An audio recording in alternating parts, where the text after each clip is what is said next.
Bag ভর্তি সবজি তো বাজার থেকে কিনে নিয়ে সবাই চলে আসে, কিন্তু সেই সবজি বাড়ির সবাই ভালো মনে হাসি মুখে খেয়ে নেবে কিনা সেটা আর তখন মাথায় থাকে না। সত্যিই তো, কিছু কিছু সবজির নাম শুনলে যেন কেউ কেউ ছুটে পালায়, কিন্তু সেই সবজি যে কতটা উপকারী সেটা তার গুণ সম্পর্কে না বলে দিলে জানাই হবে না। সেরকমই একটা সবজি হলো কাঁকরোল। আর কাঁকরোলের এমন একটা রেসিপি আজকে তোমাদের সঙ্গে শেয়ার করব, যে কাঁকরোল খায় না বা কাঁকরোল দেখে একদম শতহস্তে দূরে পালায়, সেও প্রতিদিন এই রান্নাটা তোমার কাছে করবার জন্য আবদার জানাবে। নমস্কার বন্ধুরা, ফুডি দেবযানী চ্যানেলে তোমাদের সবাইকে স্বাগত জানিয়ে আজকে কাঁকরোলের একটা দারুণ সুস্বাদু রেসিপি তোমাদের সঙ্গে শেয়ার করব। দেখো, বেশ কচি কচি দেখে কাঁকরোল মা একদম হাজির করেছে বাড়িতে। আর কাঁকরোল আমার তো ভীষণ পছন্দের একটা সবজি, তাই তোমাদেরও পছন্দের সবজি বানিয়ে দেব আজকে রেসিপিটা শেয়ার করে।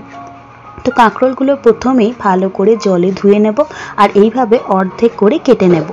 মোটামুটি ছোট বড় মিলিয়েই কাঁকরোলগুলো রয়েছে। অর্ধেক করে কেটে নেবার পরে এটাকে একটু ভাপিয়ে নিতে হবে, তাই একটা কড়াই বসিয়ে তাতে পরিমাণ মতো জল দিয়ে দেওয়া হলো।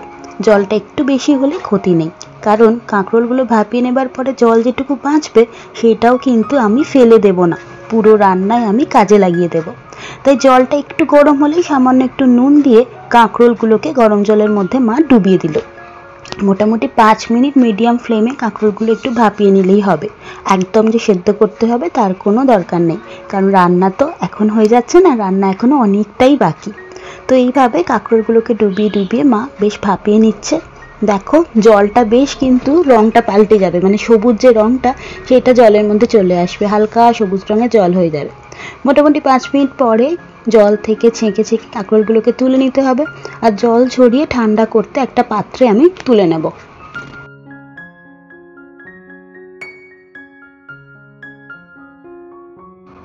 জল থেকে ছেঁকে তুলে নেবার পরেও কাঁকরোলগুলো বেশ গরম আছে, দেখে বুঝতে পারছো যে ধোঁয়া বেরোচ্ছে। তাই একটু ঠান্ডা করে নিয়ে আমি কি করব, একটা চামচ দিয়ে প্রত্যেকটা কাঁকরোলের ভেতর থেকে যে বীজের অংশটা রয়েছে সেটাকে, বা শাঁস যেটা রয়েছে সেটাকে আমি বার করে নেব। আর শাঁস আর এই খোলসটাকে আলাদা করে দেব। তবে বীজ আর শাঁসটাকে কিন্তু আমি একদমই ফেলে দেব না, কারণ আজকে পুরো কাঁকরোলটা দিয়েই রেসিপিটা বানানো হবে।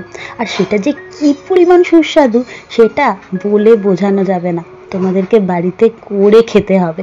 দুর্দান্ত, মানে জিভে জল আনা রেসিপি যাকে বলে সেটাই হলো এই রেসিপিটা।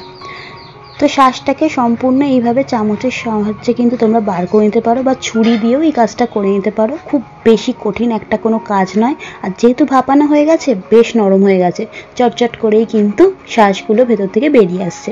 তো শাঁসটা আর এই খোলসটা আমি আলাদা করে রাখলাম। এইবার এই যে বীজ আর শাঁসটা, এটাকে একটা মিক্সার গ্রাইন্ডারের ছোট বাটিতে আমি নিয়ে নিয়েছি।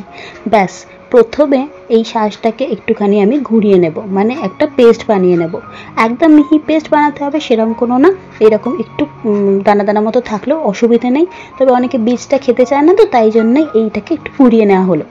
আর তার মধ্যে মা 1 মুঠো দিয়ে দিল চিংড়ি মাছ, আর ঝালের জন্য, মানে স্বাদটা যাতে একটু ঝাল ঝাল হয় পুরে, তার জন্য কাঁচা লঙ্কা কয়েকটা দিয়ে মিক্সির বাটিতে আর একটু ঘুরিয়ে নিলাম। এই রান্নাটা কিন্তু সম্পূর্ণ আমিষভাবে আমি বানাচ্ছি, তোমরা চাইলে নিরামিষভাবে বানাতে পারো, সেক্ষেত্রে চিংড়ি মাছটা একেবারেই দূরে সরিয়ে দেবে। তো কড়াইতে সর্ষের তেল গরম করে এইবার পুরটাকে তৈরি করে নিতে হবে। আর তার জন্য একদম কালো জিরে ফোড়ন আর একটু রসুন ফোড়ন দিয়ে আমরা পুরটাকে তৈরি করব আজকে। খুব বেশি মশলা দিয়ে পুর তৈরি করার কোনো দরকার নেই, কারণ চিংড়ি মাছের গন্ধটা কিন্তু আমাদের ভীষণ ভালো লাগে। আর চিংড়ি মাছের গন্ধটা যাতে পুরের মধ্যে ভালো মতো থাকে, এইভাবে রসুন ফোড়ন দিয়ে একবার পুরটা বানিয়ে দেখো, অসাধারণ লাগে, অসাধারণ, এক কথায় সত্যি অসাধারণ। তো রসুন কালো জিরে থেকে মানে একটা সুন্দর গন্ধ বেরোতে যেই শুরু করবে, রসুনটা বেশি একটু ভাজা ভাজাও হয়ে যাবে, তখন ওই বেটে যে আমরা তৈরি করে রেখেছি মশলাটা, মানে পুরটা তৈরি করে রেখেছি, চিংড়ি তারপর কাঁকরোলের বীজ সব কিছু দিয়ে, সেটাকে এর মধ্যে দিয়ে দিতে হবে।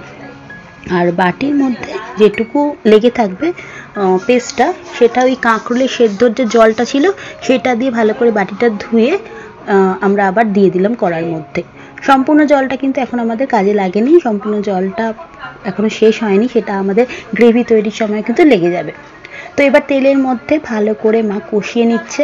একটু জল জল রয়েছে, তো এই জল ভাবটাকে কিন্তু আমাদের শুকিয়ে ফেলতে হবে, কারণ যেহেতু এটা পুর, জল জল থাকলে পুরটা কিন্তু ভালো করে সেট করা যাবে না। এইভাবে রান্নাটা যে আজকে তোমাদের শেয়ার করছি তার জন্য আমাকে একটু ধন্যবাদ তো জানাও। কে কোথা থেকে আমার ভিডিও দেখছো অবশ্যই আমাকে কমেন্ট করে জানাবে। যারা আমার চ্যানেলে পুরনো বন্ধু তাদেরকে আমি অনেক অনেক ধন্যবাদ জানাচ্ছি। আর যারা নতুন আজকে আমার চ্যানেলটাতে প্রথম ভিডিও দেখছো তারা প্লিজ আমার চ্যানেলটা সাবস্ক্রাইব করে রেখো। যারা ফেসবুক পেজ থেকে দেখছো তারা পেজটাকে ফলো করে রাখো। তোমাদের সাথে কথা বলতে বলতে দেখো মায়ের কিন্তু অনেকটাই কষানো হয়ে গেছে। আর তাই মা এর মধ্যে দিয়ে দিল 1 কাপ মতো নারকেল কোড়া। নারকেল কোড়া দিলে পুরটার স্বাদটা অভাবনীয় হয়ে যায়। তবে সবসময় তো নারকেল বাড়িতে অ্যাভেলেবেল থাকে না, সেক্ষেত্রে নারকেলটা স্কিপ করে যায়। তবে আমি সাজেস্ট করব, পার্সোনালি আমার মত, সব কিছু উপকরণ জোগাড় করে তবেই এই রেসিপিটা যেরম দেখাচ্ছি ঠিক সেই স্টেপগুলো ফলো করে তৈরি করো। উফ, স্বাদ মানে বলার নয়। স্বাদ মতো নুন দিয়ে দিল মা, আর একটু সামান্য গুঁড়ো হলুদ। এরপর পুরটাকে আরও বেশ খানিকক্ষণ কষিয়ে নিতে হবে। আর পুরটার মধ্যে একটু টাইটনেস আনার জন্য মায়ের মধ্যে দিয়ে দেবে একটু বেসন, নইলে না একটু থ্যাসথ্যাসের মতো থাকছে, সেই জন্য পুরটা বেরিয়ে আসতে পারে। তাই এই 1 চামচ মতো, মানে 1 টেবিল চামচ মতো বেসন দিলেই কিন্তু পুরটা তৈরি হয়ে যাবে। ব্যাস, আর কিছু আমাদের মোটামুটি দেবার কিছু নেই। ওই স্বাদ মতো একটু চিনি দিয়ে দিলেই হয়ে গেল, পুর আমাদের রেডি হয়ে যাবে। আর 2-3 মিনিট নাড়াচাড়া করলেই বেসনটা ভালো মতো মিশে যাবে। একটু খেয়াল রেখো কোথাও যেন বেসনটা ডালাভাবে না থাকে, সম্পূর্ণ পুরের সঙ্গে যেন ভালোভাবে মিশে যায়। তো দেখো নাড়াচাড়া করে আমাদের পুর কিন্তু একদম রেডি। এবার একটা থালার মধ্যে একটু ছড়িয়ে দিয়ে, একদম গরম তো, হাতে করে এখন পুরটা ভরা যাবে না বা চামচ দিয়েও করা যাবে না, তো একটু ঠান্ডা হতে হবে। আবার খুব বেশি ঠান্ডা করে নিও না, সেক্ষেত্রে পুরটা আবার বেশি টাইট হয়ে গেলে আর ভালো করে সেট হবে না। তো মা এটাকে একটা থালার মধ্যে তুলে নেবে। এখন পুরটা যতক্ষণে একটু মানে একদম হাতে গরম আর কি ঠেকছে, সেরকম গরমটা কেটে যাবে, ততক্ষণে মা একটা ব্যাটার তৈরি করে নিচ্ছে। তাই একটা বাটির মধ্যে মা দিয়ে দিচ্ছে বেসন। বেসনের পরিমাণটা কিন্তু আমি এক্স্যাক্ট তোমাদের বলতে পারবো না, কারণ আমাদের এখানে এটা ধরেই রাখো একটা গাঢ় ব্যাটার তৈরি করতে হবে। তার জন্য মোটামুটি আমরা এখানে 5 টেবিল চামচ বেসন নিয়েছি। আর তার মধ্যে দিয়ে দেবো মোটামুটি 1/2 কাপের একটু বেশি ময়দা। তাই তোমাদের কাছে যতগুলো কাঁকরোল থাকবে, যতটা পরিমাণ কাঁকরোল থাকবে, সেই মতো যে ব্যাটার তৈরি করবে সেই মতো আমরা বেসন দিও। আর স্বাদ মতো একটু নুন আর সামান্য একটু হলুদ দিয়ে প্রথমে মা এই গুঁড়ো জিনিসগুলোকে, গুঁড়ো উপকরণগুলোকে আর কি চামচ দিয়ে ভালো করে একটু মিশিয়ে নেবে। ব্যাস, মিক্সচারটা ভালো করে তৈরি হয়ে গেলে এবার একটু জল দিয়ে একটা ঘন ব্যাটার তৈরি করে নেবে। ঘন ব্যাটার কেন বলছি, কারণ যেহেতু পুর ভরা কাঁকরোলগুলো, তাই একটু ঘন ব্যাটার না হলে না কাঁকরোলের গায়ে লাগবে না, সেক্ষেত্রে বেশ মানে পুরগুলো বেরিয়ে যেতে পারে। তাই জন্য একটু ঘন করেই কিন্তু এটা তৈরি করতে হবে। আর যেগুলো ছোটো ছোটো কাঁকরোল আছে সেগুলো তোমরা চাইলে মানে অর্ধেক করে একসাথে গোটা করে নিতে পারো, সেটা তোমাদের আমি দেখিয়ে দিচ্ছি।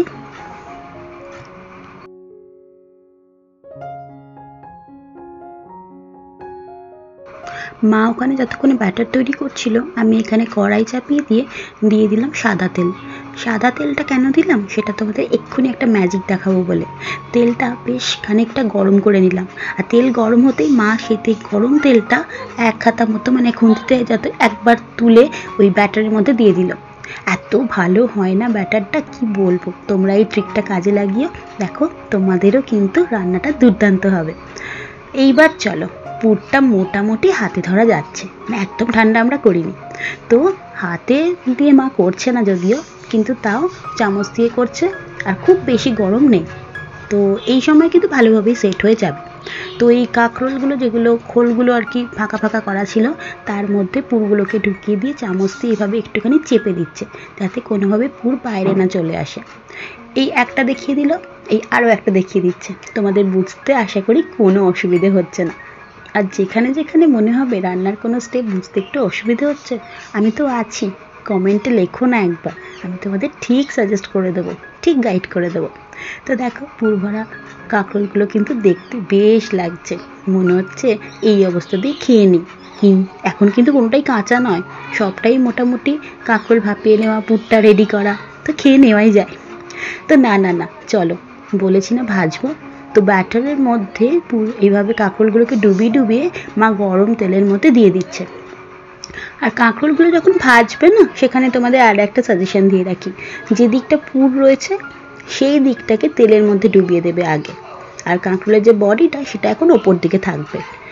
মোটামুটি গায়ে গায়ে দেবে না, একটু ছাড়া ছাড়া করে যতগুলো কাঁকরোল ধরবে সেই মতো তেলের মধ্যে দেবে।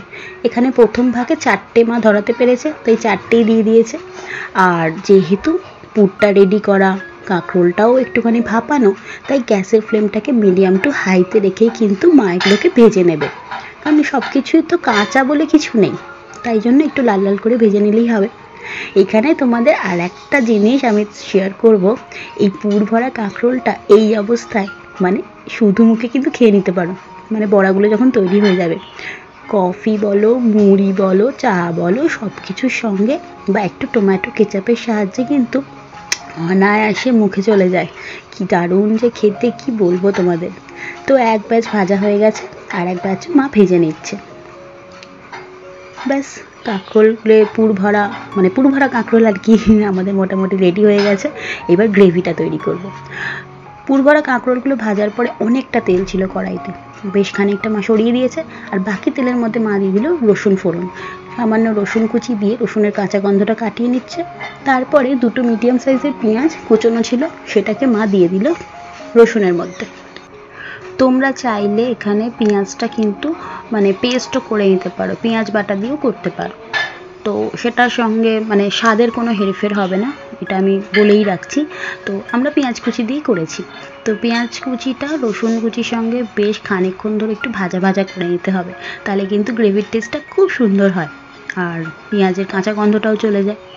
তো আবারও বলি, তোমরা কে কোথা থেকে দেখছো আমার ভিডিওটা অবশ্যই আমাকে কমেন্ট করে জানাও, তাহলে তোমাদেরকেও আমি ধন্যবাদ জানাতে পারবো। অবশ্যই যারা সাথে ছিলে এতদিন, আমি এতদিন ভিডিও দিতে পারিনি, তোমরা আমার সঙ্গে এতদিন ধরে যে ছিলে, এটাই আমার কাছে বড় পাওয়া। সত্যি তো, তোমরা তো আমার পরিবারই একটা। তো পরিবারের কাছে এইটুকু পেয়েছি আমি, এতেই আমি ভীষণভাবে কৃতজ্ঞ। তো দেখো পেঁয়াজগুলো মোটামুটি একটু লাল লাল হয়ে যেতেই মা দিয়ে দিল সামান্য একটু আদাটা একটু থেতো করেই নিয়েছি আমরা। তোমরা কিন্তু আদা রসুন এই দুটো জিনিস পেস্টও ব্যবহার করতে পারো অবশ্যই। আর আরেকটা জিনিস আমি শেয়ার করে দিই, এই যে আমরা পুরটা তৈরি করলাম না রসুন কুচি আর জিরে ফোড়ন দিয়ে, কালো জিরে ফোড়ন দিয়ে, এটার টেস্টটা যে কি অসম্ভব সুন্দর, তোমরা না তৈরি করলে বুঝতেই পারবে না। আমরা চেষ্টা করেছি এই রান্নাটায় গুঁড়ো মশলাটা একটু কম ব্যবহার করতে, একদম যে করিনি তা না, মিথ্যে বলবো না, তবে একটু কম চেষ্টা করেছি। একটা ছোট টমেটো না স্লাইস করে কেটে কেটে পেঁয়াজের সঙ্গে মিশিয়ে দেওয়া হলো। টমেটো পেস্ট দিতে পারো, তবে আমার আবার টমেটোর এরকম কুচি কুচি করে বা স্লাইস করে দিলে রান্নায় খুব ভালো লাগে, একদম গলে যায় না, মুখে একটু টমেটোগুলো পড়ে, আমার তো দারুণ লাগে। তোমাদের কার কার ভালো লাগে আমাকে জানিও কিন্তু। তো টমেটোগুলো পেঁয়াজের সঙ্গে নাড়াচাড়া করে নেওয়া হলো, তারপর দিয়ে দিল বেশ খানিকটা লঙ্কা কুচি। আমার একটু ঝাল ঝাল স্পাইসি খেতে ভীষণ ভালো লাগে। তোমরা যদি ঝাল খেতে না চাও বা বাড়িতে বাচ্চা যদি খায়, সেক্ষেত্রে তোমরা এটা স্কিপ করো বা অল্প একটু লঙ্কা দিও, তবে ঝাল গুঁড়ো লঙ্কাটা একটু অ্যাভয়েডই করেছি। ওই যে বললাম গুঁড়ো মশলাটা কম ব্যবহার করার চেষ্টা করেছি। লঙ্কাটাও বেশ খানিকক্ষণ ধরে পেঁয়াজের সঙ্গে ভাজা ভাজা করে নিয়ে এরপরে মা এর মধ্যে দিয়ে দেবে সামান্য একটু হলুদ দিলে রান্নার রঙটা ভালোই হবে। আর তারপর ওই যে কাশ্মীরি লাল লঙ্কা একটা হয়েছে না, রান্নার রঙ যে এত সুন্দর করে দেয় কি আর বলবো, তাই না দিয়ে পারলাম না, তাই মা বেশ খানিকটা কাশ্মীরি লাল লঙ্কার গুঁড়ো দিয়ে দিল, আর স্বাদ মতো নুন। ব্যাস, নুন দেওয়ার পরে এবার ভালো করে এই মশলাটার সঙ্গে টমেটোটাকে আরও খানিকক্ষণ কষিয়ে নিতে হবে, মোটামুটি 2 থেকে 3 মিনিট। আচ্ছা গ্যাসের ফ্লেমটা কিন্তু এখন হাইতে রেখো না, ওই লো টু মিডিয়ামে রেখে কাজটা করো, তাহলে বেশ ভেতর সেদ্ধও হবে। আর নুন পড়ে গেছে, টমেটোগুলো পেঁয়াজগুলো একটু নরমও হয়ে আসবে। তো মোটামুটি একটু তেল ছাড়ার জন্য আমরা অপেক্ষা করছি। তারপর মশলাগুলো যাতে একদম পুড়ে না যায়, তাই জন্য মা একটু সামান্য জল দিয়ে দিয়েছে। ব্যাস, তেলটা খুব সহজেই কিন্তু তাড়াতাড়ি ছেড়ে যাবে। আর এটা কিন্তু এমনি জল নয়, ওই যে কাঁকরোল সেদ্ধ করা হয়েছিল ওই জলটা। ওই যে বললাম এটা আমাদের ভীষণভাবে কাজে লাগবে, কারণ কাঁকরোলে যা পুষ্টিগুণ, সেটার জন্য তোমরা একটা ভিডিওই দেখে নেও ইউটিউবে। ভীষণ পুষ্টিগুণে ভরা, খুবই উপকারী একটা সবজি। এই উপকারিতা জানলে রোজ খেতে চাইবে, কেউ আর নাক সিটকোবে না। তো ওই জল দিয়ে ভালো করে কষিয়ে নেবার পরে দেখো কত সুন্দর তেল ছেড়ে গেছে পেঁয়াজ টমেটো থেকে। ব্যাস, এইবার গ্রেভিটাকে একটুখানি পাতলা করে নিতে হবে। তার জন্য যেটুকু সামান্য জল বেঁচেছিল কাঁকরোল সেদ্ধ, সেটুকু তো দিয়ে দেওয়া হবেই, তারপরেও এমনি সাদা জলও এর মধ্যে মা অ্যাড করে দেবে। আর গ্রেভির পরিমাণটা বলে রাখি, এই রান্নাটা কিন্তু খুব বেশি ঝোল ঝোল নয়, একটু মানে ঘন ঘন গ্রেভি হবে। আর তারপর কাঁকরোলগুলোর বড়া মানে পুরভরা কাঁকরোলগুলো তো ভেজে রাখা হয়েছে, সেগুলো যখন ঝোলের মধ্যে দেবে অনেকটা ঝোল কিন্তু টেনে নেবে, আর কাঁকরোলের বড়াগুলো আরও বড় বড় সাইজের হয়ে যাবে। তো বেশ খানিকটা জল অ্যাড করে দেবার পরে আমরা এখন ওয়েট করছি এটা ফুটে ওঠার জন্য। আর চিনি দিতে না মা একদম ভুলে গেছিলো, মা আবার চিনি না দিয়ে থাকতেই পারে না, তাই একটু চিনি পরে অ্যাড করে দিয়েছে। আর ঝোলটাও দেখো কথা বলতে বলতে ফুটে উঠেছে। ব্যাস আর দেরি কেন, পুরভরা কাঁকরোলগুলো দিয়ে দাও ঝাপাঝাপ। দুটো অবশ্যই একটু সাইড করে আমি রেখেছি, মাকে বলেছি মা একটু শুধু খাবো। ঠিক আছে, মেয়ের আবদার মা কি ফেলতে পারে, মা ঠিক দুটো সাইড করে রেখে দিয়েছে। ব্যাস ঝোলের মধ্যে বড়াগুলো দিয়ে যখন ঝোলটা আবার একটু ফুটে উঠবে তখন একটু গরম মশলা দিয়ে গ্যাসের ফ্লেমটাকে একদম জাস্ট অফ করে দাও, চোখ বন্ধ করে 10 মিনিট রেখে দাও স্ট্যান্ডিং টাইমে, গরম মশলার গন্ধটাও ঢুকে যাবে ঝোলের মধ্যে। ব্যাস আমাদের পুরভরা কাঁকরোলের গ্রেভি রেসিপি একদম রেডি। রুটি, পরোটা, ভাত যে কোনো কিছুর সঙ্গে আরামসে খেতে পারো।